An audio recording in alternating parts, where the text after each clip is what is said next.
우리가 성경을 보게 될 때 인간의 관점이 아니라 하나님의 관점을 아는 것이 중요하다고 제가 계속 말씀을 드리고 있습니다.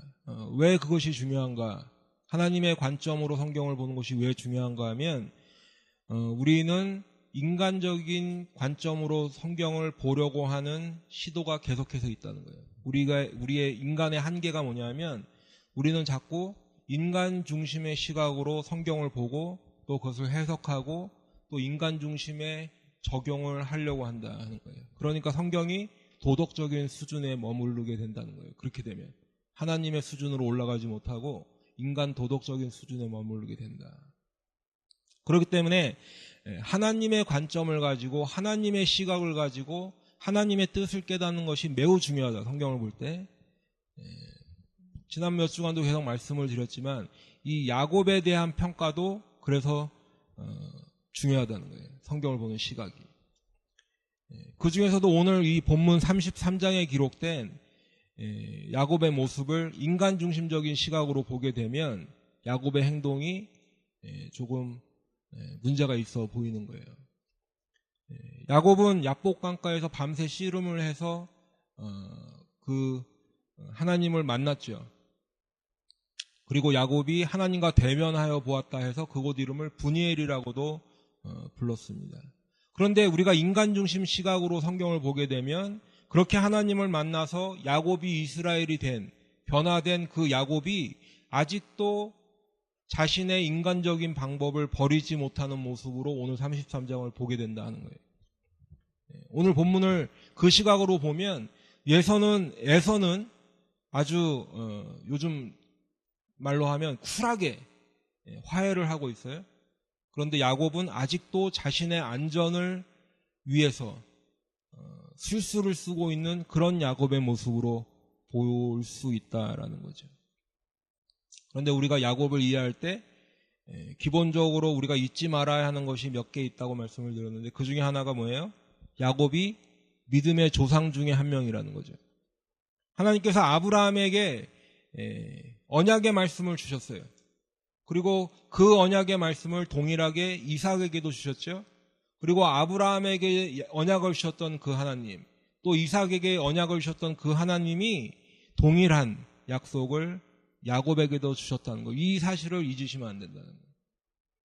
물론 야곱도 실수를 합니다. 그런데 때로는 자신의 과욕이 너무 의욕이 너무 과해서 늘 에서와 경쟁하고 있는 것처럼 보이기도 해요. 그러나 야곱이 그렇게 했던 이유에는 뭐가 있다고 그랬어요? 하나님의 언약의 말씀을 이루고자 하는 그 하나님의 약속의 말씀에 대한 열심이었기 때문에 그렇게 했다라고 말씀을 드렸었죠. 그리고 우리가 야곱을 이해할 때 또 기억해야 하는 말씀이 하나 있는데 그것이 뭐냐면 야곱을 사랑하였고 에서를 미워하였다 하는 말씀이에요. 우리가 말라기 1장 2절에서 보면 에서는 야곱의 형이 아니냐 그러나 내가 야곱을 사랑하였고 에서는 미워하였으며 라고 기록한 것을 볼 수 있어요. 이 말씀이 하나님께서 야곱과 에서에게 가지고 계셨던 평가라는 거예요. 하나님이 야곱과 에서를 어떻게 평가하셨냐? 하나님이 야곱은 사랑하셨고 에서는 미워하셨다. 이것이 하나님이 야곱과 에서에 대한 평가라는 거죠. 그런데 하나님께서 하신 이 평가, 하나님께서 야곱에 대한 이 평가를 우리가 잊어버리고 성경을 읽게 되면 야곱을 자꾸 오해하게 된다는 거예요. 제가 지금 야곱은 대단한 사람이니까 완벽한 사람이니까 그 야곱을 본받자 이런 말씀을 드리려고 하는 게 아니에요. 그런 말씀을 드리려는 게 아니라 다시 한번 말씀을 드리지만 우리가 가지고 있던 야곱에 대한 선입견 그걸 배제해보자 하는 거예요. 그리고 객관적으로 말씀을 한번 보자라는 말씀을 드리는 거예요. 왜냐하면 그래야 우리가 이 말씀을 통해서 우리에게 주시는 하나님의 뜻을 좀 더 명확하게 우리가 깨달을 수 있기 때문에 그래요. 그리고 오늘 말씀을 통해서 저와 여러분이 모두 하나님의 뜻을 발견하는 것이 중요하다. 하나님의 말씀이라고 우리가 성경을 이야기하죠. 그러니까 뭐가 중요한 거예요? 인물이 부각되는 것이 중요한 것이 아니라 하나님의 뜻을 발견하는 게 중요하다. 왜? 그 하나님의 뜻을 온전히 발견해야 우리가 하나님 앞에 온전히 순종할 수 있기 때문에 그래요. 그리고 우리가 하나님의 뜻에 온전히 순종하는 것을 하나님께서 기뻐하시는 줄로 믿습니다. 조금 전에 말라기 1장 2절의 말씀을 읽어드렸는데 에서는 야곱의 형이 아니냐. 그러나 내가 야곱을 사랑하였고 에서는 미워하였으며. 하나님께서 말라기 선지자를 통해서 이스라엘 백성에게 직접 하신 말씀이에요.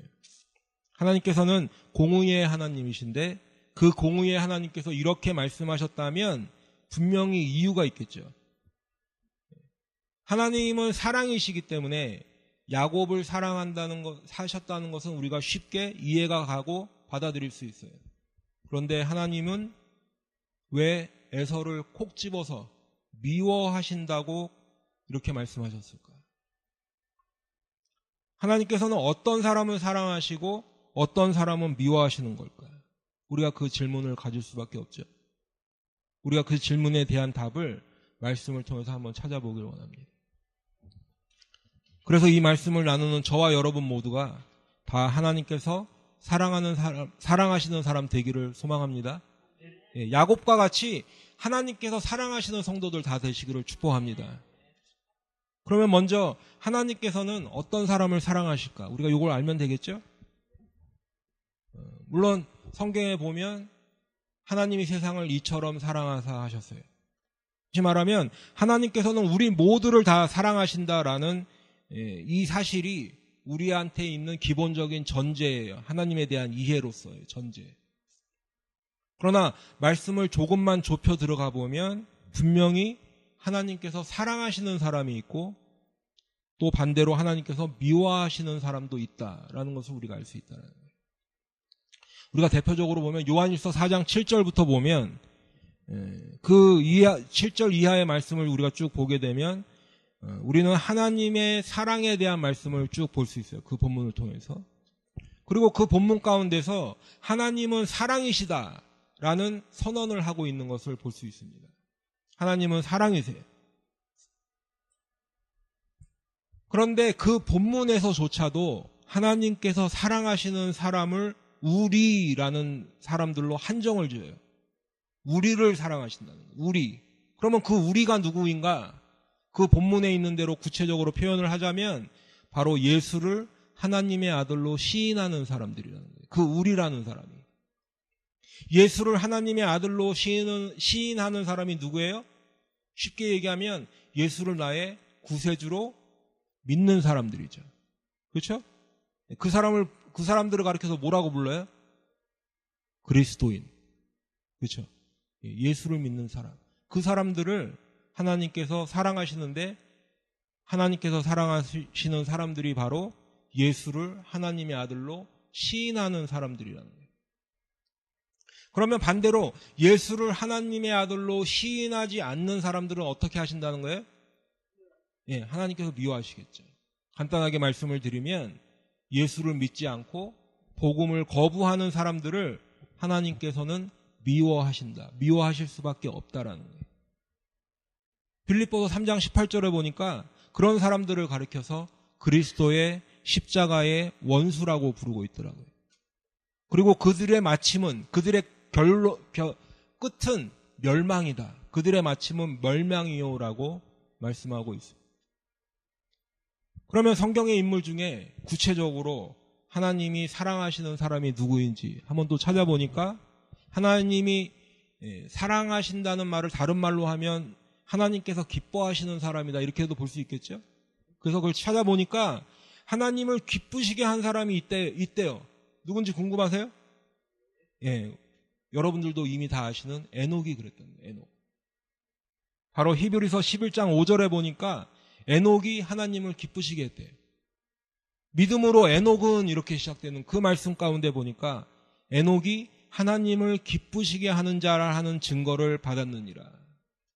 믿음이 없이는 하나님을 기쁘시게 하지 못하나니 하나님께 나아가는 자는 반드시 그가 계신 것과 또한 그가 자기를 찾는 자들에게 상 주시는 이심을 믿어야 할지니라. 아멘. 에녹이 하나님을 기쁘시게 하는 자라고 인정을 받았는데 어떻게 증거를 받았다는 거예요? 믿음으로 그랬다는 거예요. 믿음으로. 그러니까 하나님은 믿음의 사람을 기뻐하신다는 거죠. 믿음의 사람을 사랑하신다는 거예요. 누구를 믿는 믿음이에요? 예수를 믿는. 그리고 믿음이 없이는 그 무엇을 가지고도 하나님을 기쁘시게 할 수 없다라는 거예요. 믿음이 없이는 하나님의 사랑을 받을 길이 없다라는 거예요. 근데 오늘 보니까 야곱도 믿음의 사람이에요.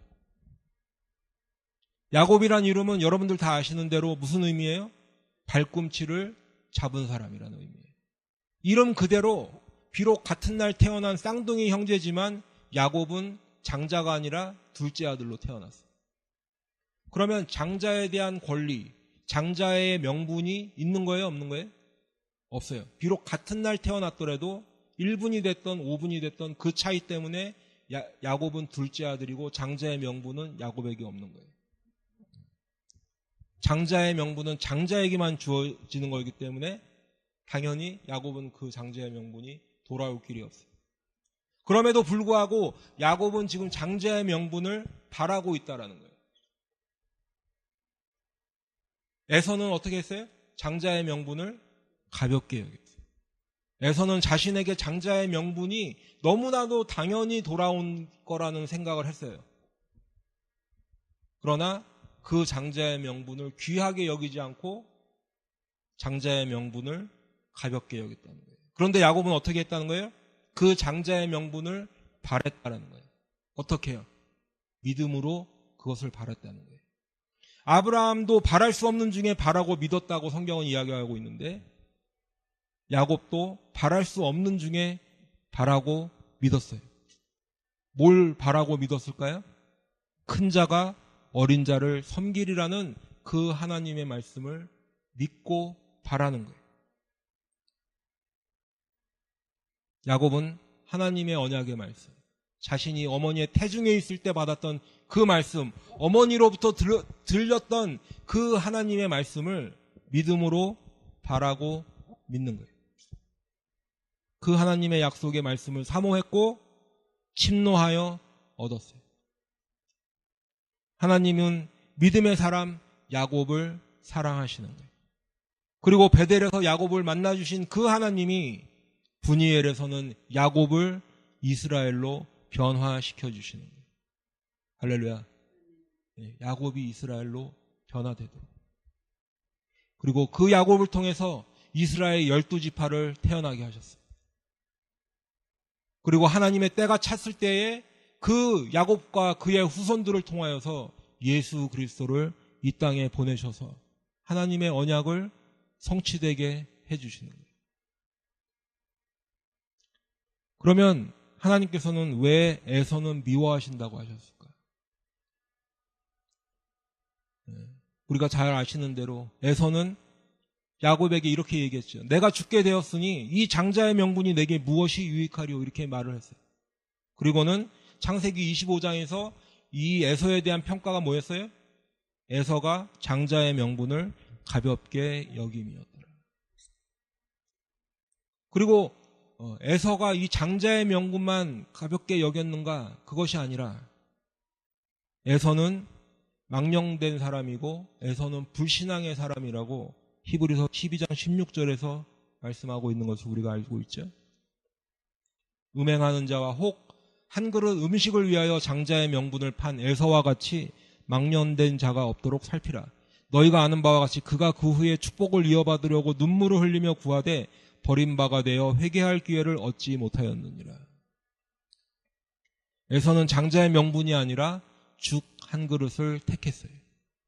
빌립보서 3장 19절의 표현대로 보면 자기 배를 신으로 섬기는 자였어요. 하나님의 언약과 약속의 말씀은 가볍게 여기면서 당장 자신의 배고픔을 해결하는 것이 더 중요한 사람이 에서라는 거예요. 성경은 그런 에서를 망령된 사람이라고 했어요. 그리고 그 망령된 에서를 하나님께서 미워하시는 거예요. 그리고 에서는 버림바가 되었어요. 영영 하나님의 길에서 떠난 사람이 되었어요. 에서 하나님께로 돌아올 기회를 빼앗겨 버렸어요.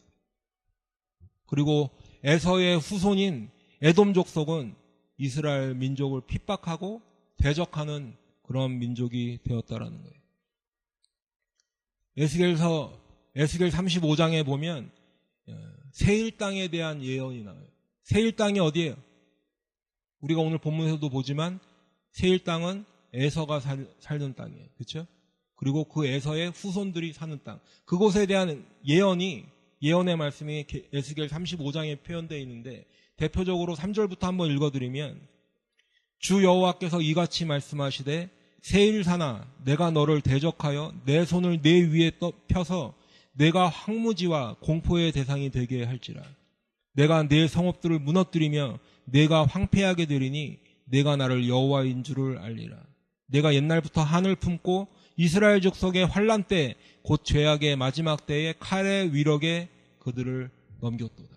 하나님께서 그 에서의 후손들이 살고 있는 세일 땅을 황무지가 되게 하신다는 거예요.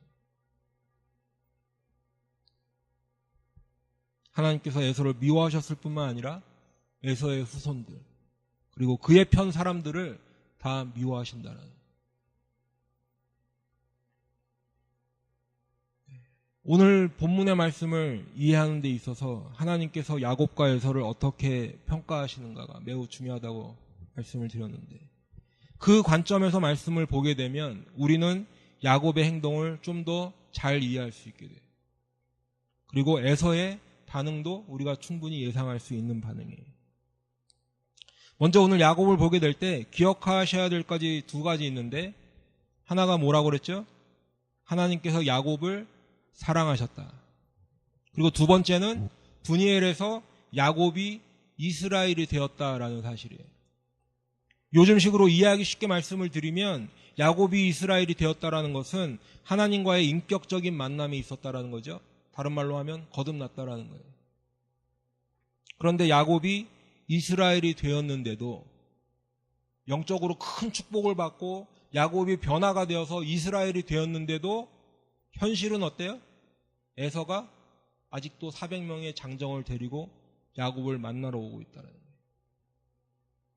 400명의 장정을 데리고 온다. 무슨 말이에요? 야곱을 죽이려 오고 있다는 거예요. 그 현실 앞에 야곱이 여전히 자신의 아내들과 자식들을 대열지어 줄을 세웁니다. 나란히 서게 해요.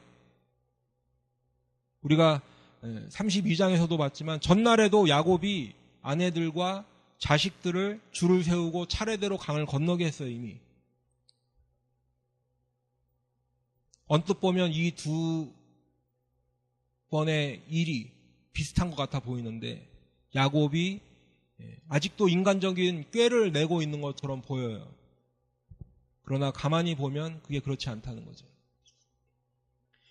우리가 보면 전날에는 32장에서는 야곱이 아내들과 자식들을 먼저 강을 보내고 야곱만 맨 마지막에 남았는데 야곱은 어디에 남았어요?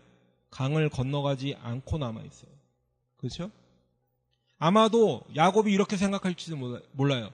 에서가 공격을 해오면 야곱은 도망갈 생각을 했는지도 몰라요. 마지막에 야곱만 남았어요. 그런데 오늘은 야곱이 맨 앞에 서 있어요. 아내들과 자식들을 전과 같이 차례대로 줄을 세웠어요. 그리고 보냈는데 야곱이 맨 앞에 서서 이들을 이끌고 가고 있다는 거예요. 혹여라도 에서에게 보내는 그 예물들을 에서가 거절하고 그래서 에서가 야곱을 공격하게 되면 자신은 여기서 죽겠다라는 거예요. 뒤에 남아있는 라헬과 요셉이라도 살리고 싶은 그런 마음이었는지도 몰라요. 그리고 이제 가나안 땅으로 돌아가라는 하나님의 말씀에 순종하는 데 있어서 야곱이 생각할 때 가장 큰 걸림돌이 누구예요? 바로 에서라는 거예요. 에서. 현실에서는 하나님의 말씀을 들었어요. 야곱이 하나님의 말씀을 들었지만 현실에서는 야곱 앞에 있는 가장 큰 걸림돌이 에서라는 거예요. 바로 에서와의 관계가 가나안으로 들어가는 데 있어서 가장 큰 현실적인 어려움이라는 거예요. 야곱은 지금 에서와의 관계를 그저 회피하거나 피하려고 하지 않고 자신이 앞장서서 해결하고 있다는 거예요. 언제요? 야곱이 이스라엘이 된 후에. 그리고 물론 그렇게 가는 데는 하나님께서 에서의 손에서 자신을 건지실 것을 믿는 믿음을 가지고 나아가는 것입니다. 예전에 어떤 분의 간증을 잠깐 소개해드리고 싶어요. 이분이 어느 날 은혜를 받았어요. 주님을 만나 인격적으로 만나 그 구원의 감격 속에 날마다 기쁨으로 또 눈물을 흘리며 그 주님의 은혜에 감사하며 이렇게 살아갔습니다. 그러던 중에 어느 날 문득 생각해 보니까 직장에서 있던 그 동료에게 자신이 잘못한 일들을 기억해냈어요. 그 일을 가지고 하나님께 회개하고 주님 앞에 용서를 구해도 그래도 마음속에 미안함이 남아있고 그 짐은 계속 남아있었어요. 그래서 이 사람을 결심을 합니다. 그 사람들을 찾아가기로 결심을 해요. 가서 내가 이 사람들에게 뺨을 맞는 한이 있더라도 이 사람들에게 원망을 듣는 한이 있더라도 내가 가서 용서를 구해야겠다. 기도하고 그 사람들을 찾아갑니다. 그런데 이 사람들의 반응이 원망을 하고 만나주지도 않을 것 같았는데 이 사람들이 하는 말이 놀라운 이야기를 하고 있어요. 찾아와줘서 너무 감사하다는 거예요. 찾아와서 너무 고맙다라는 거예요. 그리고 자기들도 사실은 교회를 다니는데 이제라도 자신들도 하나님의 그 은혜를 꼭 받고 싶다고 이야기를 하더랍니다. 그리고 그 중에 한 분은 목사님까지 되었다는 말을 들었어요. 오늘 야곱 앞에 나타난 에서 400명의 장정을 이끌고 나타난 에서가 어떻게 됐어요? 야곱의 예상과는 다르게 에서가 달려와서 야곱을 맞이하는 모습을 볼 수 있어요. 20년 동안이나 에서는 그 한을 품고 살았어요. 그런데 그 에서의 화가 이제야 풀리는 거예요. 에서가 무슨 용서가 잘 되는 사람이라서 아주 쿨하게 야곱을 받아들이는 그런 것이 아니라 하나님께서 에서의 마음을 바꿔주시는 줄로 믿습니다. 사람의 마음을 바꾸시는 분은 하나님이 하시는 거예요. 눈앞의 현실에서 에서는 400명의 장정을 데리고 왔는데 에서의 마음을 화해하도록 바꾸시는 분은 하나님이시라는 거예요. 그러고 난 후에도 야곱은 여전히 에서에게 예물을 주려고 합니다. 그 예물의 규모가 엄청난 규모예요. 대략 그 가축의 수가 550마리를 넘어가고 있어요. 그렇게 많은 가축대를 에서에게 예물로 주려고 하는 거예요. 야곱이 가지고 있던 거의 모든 것을 다 주려고 했는지도 몰라요. 에서가 거절하여도 야곱이 강권합니다. 그냥 입에 발린 말처럼 뭐 이렇게 몇 번 권하다가 안 되면 내가 다시 가져. 이게 아니라 에서가 아주 가져갈 때까지 끝까지 강권하는 모습을 볼 수 있죠. 권하는 모습. 결국에는 에서가 그것을 받아들입니다. 앞서서 에서와 극적으로 화해를 했는데도 야곱이 에서에게 예물을 강권하는 이유는 뭘까요? 그것은 금요일날 말씀드린 대로 지난 27장의 사건 때문에 그랬다고 말씀을 드렸죠. 야곱이 이삭을 속이고 아버지의 축복을 받는 모습을 우리가 27장에서 봤어요. 그리고 그 일 때문에 야곱은 하란으로 피신하게 되었는데 그리고 이제 그 하란에서 가나안으로 오는 이 시점에 야곱이 에서에게 돌려주고 싶은 거예요. 뭘 돌려주고 싶을까요? 에서가 그 복이라고 생각하는 것들을 돌려주고 싶어요. 야곱은 이제 깨달았어요. 눈에 보이는 가축의 떼가 많고 적은 것이 복이 아니라 하나님을 만나는 것이 복이다라는 거예요. 양이 몇 마리 새끼를 낳고 양의 이 숫자가 불어나는 것이 복이 아니라 야곱이 이스라엘이 되는 것이 더 큰 복이라는 것을 이제 깨달았어요. 나는 양은 없어도 살 수 있지만 하나님 없이는 살 수 없다라는 그 표현을 하고 있는 거예요. 그리고 에서가 중요하게 생각하는 것은 에서에게 돌려주는 거예요. 여러분도 이 야곱과 같이 하나님만 있으면 살 수 있어요? 아멘이세요? 예. 우리가 진짜 예수님만 있으면 살 수 있어요? 그냥 공수표만 지금 날리시면 안 되는 거예요. 아니면 마음속으로는 아직도 그래도 돈 많은 부자가 부러운 마음이 들 수도 있어요. 예수님만으로 만족하고 감사하는, 예수님만으로 감사하는 저와 여러분 되시기를 축복합니다. 저와 여러분이 모두가 다 야곱이 이스라엘이 되는 그 복을 다 받으시길 바라요. 그게 더 큰 복인 것을 깨달아지고 믿어지시는 여러분 되시길 바랍니다.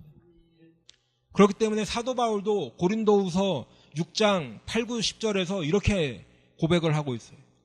우리는 속이는 자 같으나 참되고 무명한 자 같으나 유명한 자요, 죽은 자 같으나 보라 우리가 살아있고 징계를 받는 자 같으나 죽임을 당하지 아니하고 근심하는 자 같으나 항상 기뻐하고 가난한 자 같으나 많은 사람을 부요하게 하고 아무것도 없는 자 같으나 모든 것을 가진 자라고 고백하고 있는 거예요.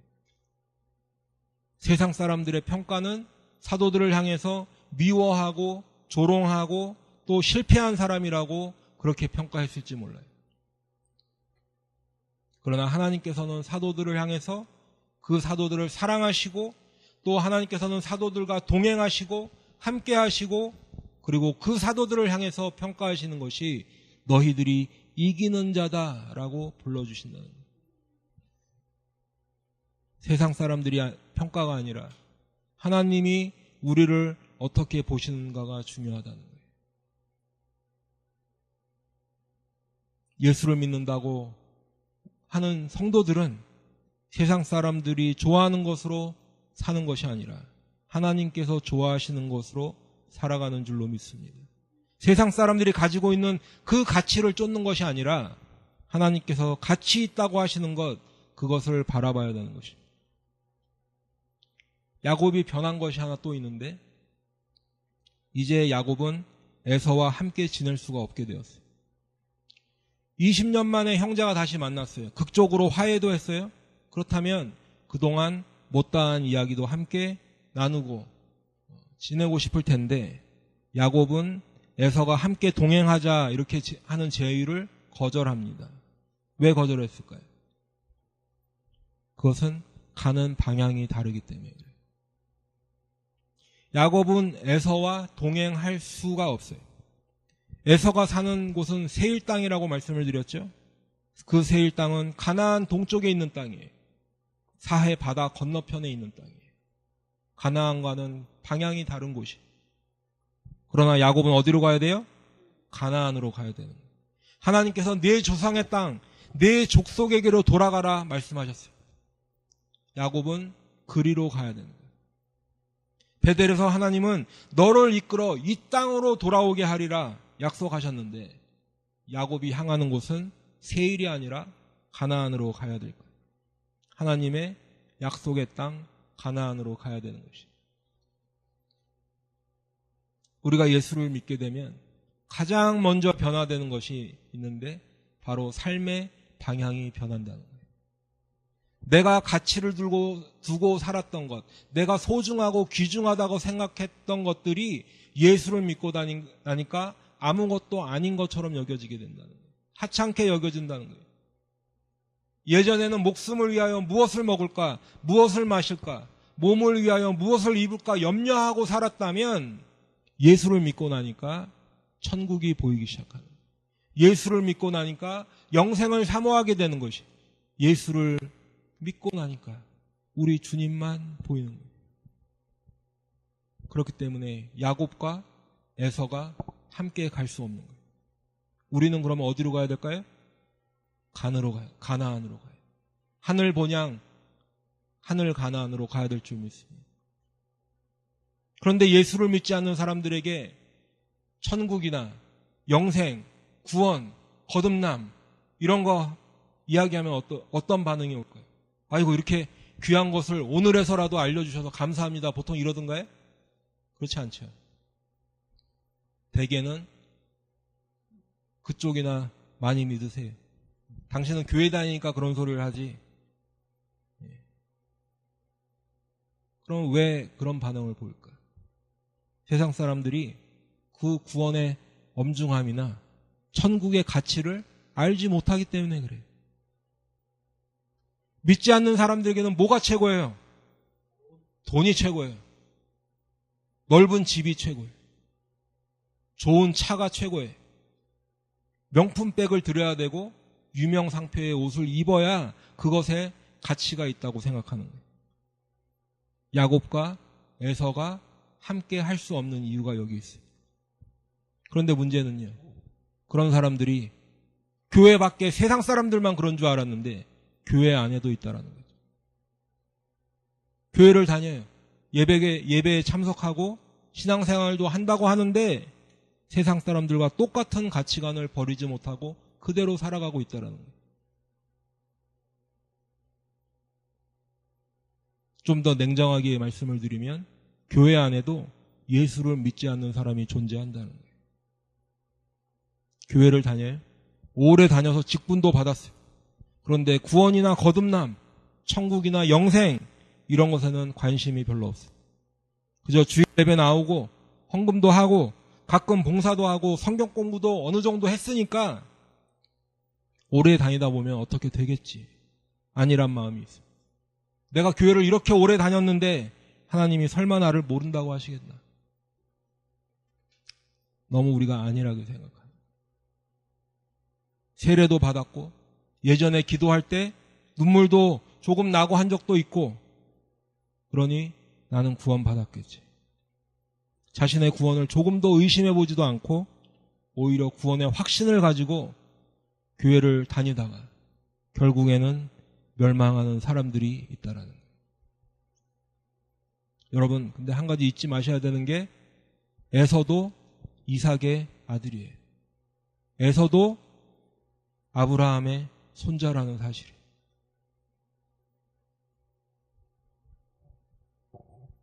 야곱이 이제 숫곳이라는 곳을 거쳐서 가나안 땅 세겜에 도착했습니다.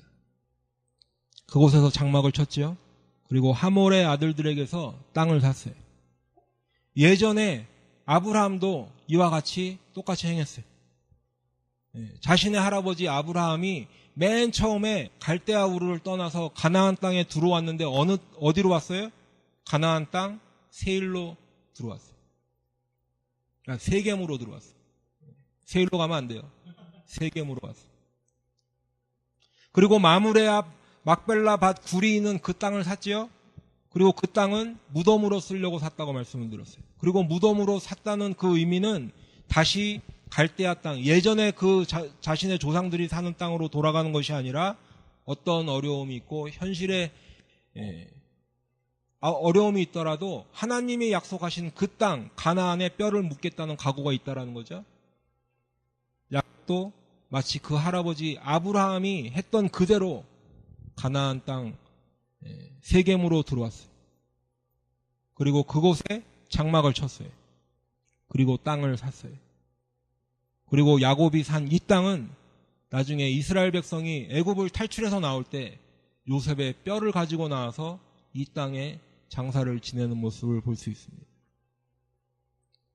그리고 이제 야곱은 그곳에서 제단을 쌓았어요. 오늘 본문 18절에서 보니까 야곱이 밧단 아람에서부터 평안히 가나안 땅 세겜 성읍에 이르렀다 이렇게 기록하고 있습니다. 밧단 아람, 하란이 있던 그곳에서부터 가나안까지 평안이 왔다라는 거죠. 근데 그곳은 그 길은 500마일도 더 되는 아주 먼 길이에요. 그리고 결국은 야곱이 그 가나안 땅에 도착했어요. 우리가 다시 돌아보면 중간에 라반의 위협도 있었어요. 또 만약에 그 라반의 위협뿐만 아니라 중간에 먼 길을 오다 보니까 다른 어려운 일도 성경에 기록하지 않았지만 있었을 거예요. 그런데 오늘 말씀은 평안이 그 길을 왔다고 말씀하고 있다는 거죠. 평안이 왔다. 그러고 보면 라반의 위협이 있었지만 오히려 그것은 라반의 위협을 공식적으로 막아주는 사건이 되었어요. 그리고 야곱 앞에서 기다리고 있던 에서의 위협도 하나님의 은혜로 잘 정리가 되었어요. 그리고 무엇보다도 가장 중요한 일은 야곱이 이스라엘이 되는 그 축복을 받았다는 거예요. 에서의 얼굴을 봐도 하나님을 대면하여 봤던 그 분이엘이 떠올릴 정도예요. 야곱이 계속해서 은혜라는 말을 쓰고 있어요. 야곱에게 일어난 이 모든 일들은 하나님께서 야곱을 지켜주시겠다는 약속의 말씀이 이루어져가는 그러한 사건들이 된 거예요.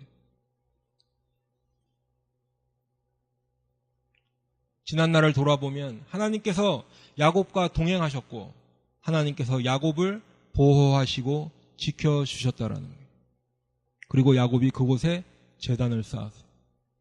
그리고 그곳의 이름을 엘 엘로헤 이스라엘, 하나님 이스라엘의 하나님, 혹은 이스라엘의 하나님은 전능하시다라는 의미에서 엘 엘로헤 이스라엘이라고 이름을 지었어요. 그리고 야곱도 자신의 정체성을 야곱이 아니라 이스라엘로 부르고 있는 것을 우리가 볼 수 있어요. 그리고 자신을 만나주신 그 하나님이 나의 하나님이다. 그리고 자신과 씨름하던 그 하나님이 전능하신 하나님이라고 부르고 있는 것이에요. 그러면 제단을 쌓았다는 말은 무슨 의미일까? 요즘 말로 교회 와서 예배 드리는 것이 제단을 쌓는 걸까요? 물론 그렇게 볼 수 있겠죠. 우리가 주위에서 보면 예배에 마지못해 오는 사람들이 간혹 있습니다. 근데 그러던 사람들도 예수님을 만나서 은혜를 받고 나면 어떻게 돼요? 교회 오지 말라고 그래도 와요. 일찍 나오라고 얘기 안 해도 일찍 오고 앞에 앉으라고 이야기하지 않아도 앞으로 나와서 온다고, 그런 분들이 많아지더라고요. 그렇죠? 하나님께 예배 드리는 것이 얼마나 큰 기쁨이 되고 감격하는 예배가 되는지 모르겠어요. 그러면 은혜를 받게 되면 왜 예배 드리는 것이 기쁨이 될까? 야곱도 제단을 쌓았고 믿음의 조상들도 가는 곳마다 제단을 쌓았어요. 왜 그랬을까? 제단을 쌓는다는 것은 먼저 내가 섬기는 신은 여호와 하나님 한 분이시다라는 의미예요. 우리가 라반에 대해서 말씀을 드릴 때 라반은 어떻게 하나님을 섬겼다고 그랬죠? 하나님도 섬겼다고 그랬어요. 라반에게 있어서 하나님은 그저 여러 신 중에 하나였어요. 그러나 야곱은 하나님만 섬겼다고 말씀을 드렸죠? 야곱이 섬기는 유일한 신은 여호와 하나님이라는 거예요. 세상에 신이라고 우기는 많은 신들이 있어요. 그렇죠? 그러나 야곱의 고백은 내가 섬기는 신은 살아계신 여호와 하나님이라는 거예요. 그리고 그 하나님께만 예배 드리는 것, 그것이 제단을 쌓는다는 의미예요. 제단을 쌓는다는 말씀에 또 다른 의미가 있는데 바로 그 하나님이 나의 왕이시며 주인이시라는 의미예요. 세상에 임금들이 많이 있고 세상에 많은 권력자들이 있지만 내가 섬기는 왕은 여호와 하나님이시다라는 거예요. 내가 섬기는 주인은 바로 그 여호와 하나님이시라는 고백으로 제단을 쌓는다는 거예요. 그리고 그 하나님께 제단을 쌓을 때 나의 정체성은 뭐가 되는 거예요? 왕이신 나의 하나님, 그분의 백성이 되는 것이고, 나의 정체성은 주님이신 나의 하나님, 그분의 종이 된다라는 거예요. 베드로도 믿음으로 고백을 했죠. 주는 그리스도시요 살아계신 하나님의 아들이시니이다. 그리고 또한 하나님께서 다윗도 기뻐하신다고 하셨는데 그 기뻐하시는 이유가 뭘까요? 다윗은 비록 자신이 이스라엘의 왕이에요. 그렇지만 하나님 앞에서 철저하게 자신을 하나님의 종으로 인식하고 있었다라는 거예요. 그리고 하나님을 자신의 왕, 또 이스라엘의 왕으로 고백하며 살아갔다라는 거예요. 비록 자신이 이스라엘의 왕으로 현실 속에서는 앉아있지만 자신의 위의 진짜 왕은 누구라는 거예요? 하나님이시라는 거예요. 시편 145편 1절에 보면 다윗이 이렇게 고백합니다. 왕이신 나의 하나님이여, 내가 주를 높이고 영원히 주의 이름을 송축하리이다. 사무엘하 7장 22절부터 보면 다윗이 또 이렇게 기도하는 모습을 볼 수 있는데, 우리 한번 이 사무엘하 7장 22절을 한번 다 찾아보실까요? 그래서 이 다윗의 고백이 우리의 고백이 되었으면 좋겠어요. 사무엘하 7장 22절부터.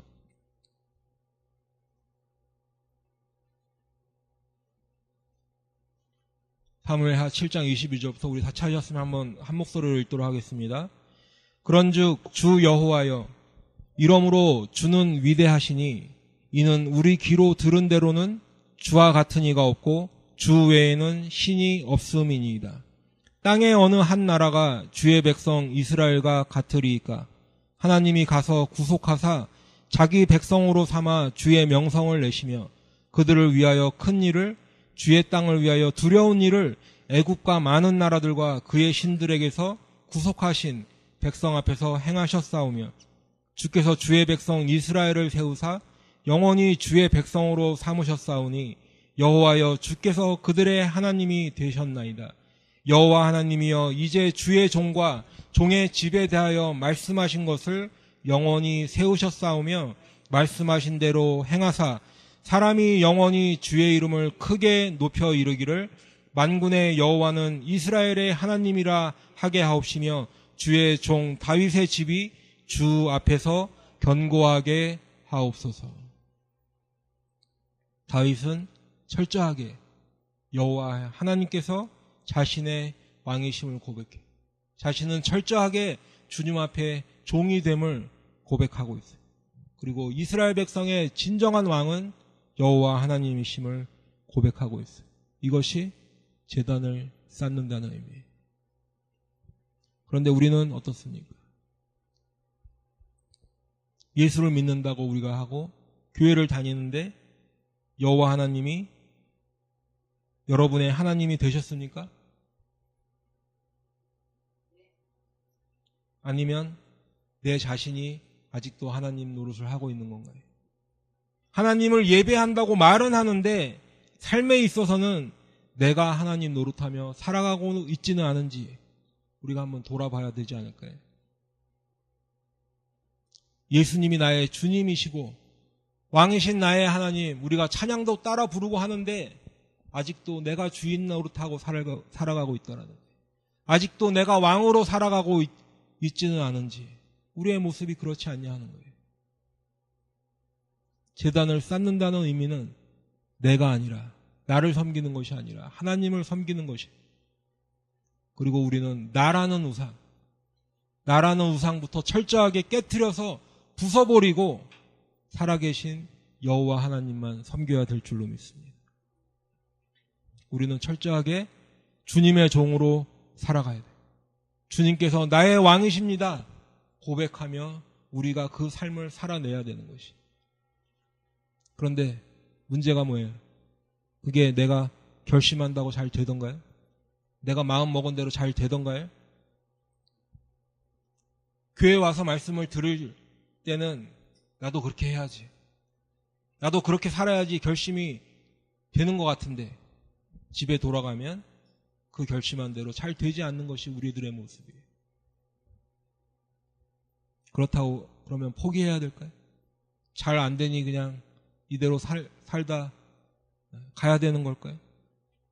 그냥 어떻게 되겠지, 나의 구원의 문제를 그냥 운에 맡기듯이 그렇게 살아가야 될까요? 대답은 당연히 아니에요. 그렇게 하면 안 된다는 거예요. 안 되는데도 포기하면 안 된다는 거예요. 그리고 우리가 간절히 구해야 되는 것이 있는데 뭐예요? 주님의 은혜를 구해야 된다는 거예요. 언제까지요? 야곱이 이스라엘이 될 때까지. 야곱이 날이 새도록 씨름하면서 주님의 축복을 간절히 구했어요. 밤새 그 축복을 구했어요.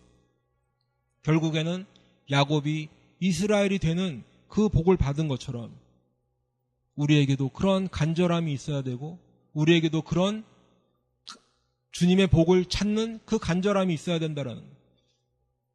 주여 나를 구원하소서.